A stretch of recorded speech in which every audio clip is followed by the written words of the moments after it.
नमस्कार, मैं हूं आपके साथ अंजना शर्मा और आप देख रहे हैं सरताज इंडिया न्यूज। तो आइए शुरुआत करते हैं आज की खास खबर से।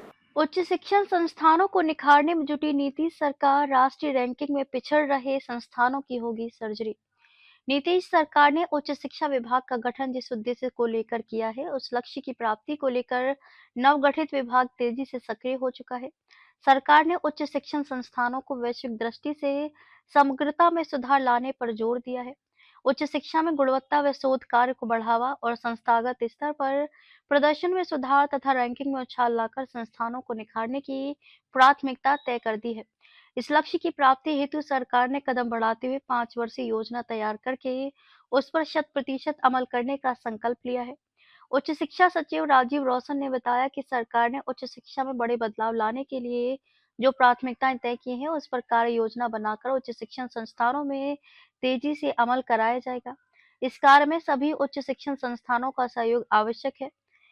राष्ट्रीय रैंकिंग में पिछड़ रही संस्थानों की होगी सर्जरी। उच्च शिक्षा विभाग के अधिकारियों की माने तो शिक्षण संस्थानों पर हर साल करीब 6,000 करोड़ रुपए उच्च खर्च हो रहे हैं। फिर भी राष्ट्रीय रैंकिंग में अधिकांश विश्वविद्यालय और अंगीभूत महाविद्यालय पिछड़ते जा रहे हैं।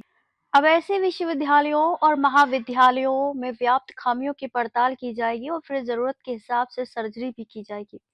संबंधित विश्वविद्यालयों में जिम्मेदार पदाधिकारियों की जवाबदेही तय होगी और सख्ती से कार्यवाही भी। इसके बिना विश्वविद्यालयों और उच्च शिक्षण संस्थानों को निखारने की पहल सफल नहीं हो पाएगी।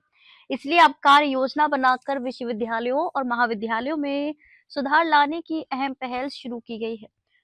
उनमें इन्हें लेकर अल्पकालिक और दीर्घकालिक योजना बनाकर कट उनमें इन्हें लेकर अल्पकालिक और दीर्घकालिक योजनाएं बनाई जाएंगी, जिनका उद्देश्य राज्य के तमाम उच्च शिक्षण संस्थानों को राष्ट्रीय अंतर्राष्ट्रीय स्तर के विश्वविद्यालयों के मुकाबले खड़ा करना है। खबरों में अब तक ले बस इतना ही। फिर होगी आपसे मुलाकात कुछ ऐसी ही खास खबरों के साथ। तब तक ले नमस्कार और देखते रहिए सरताज इंडिया न्यूज।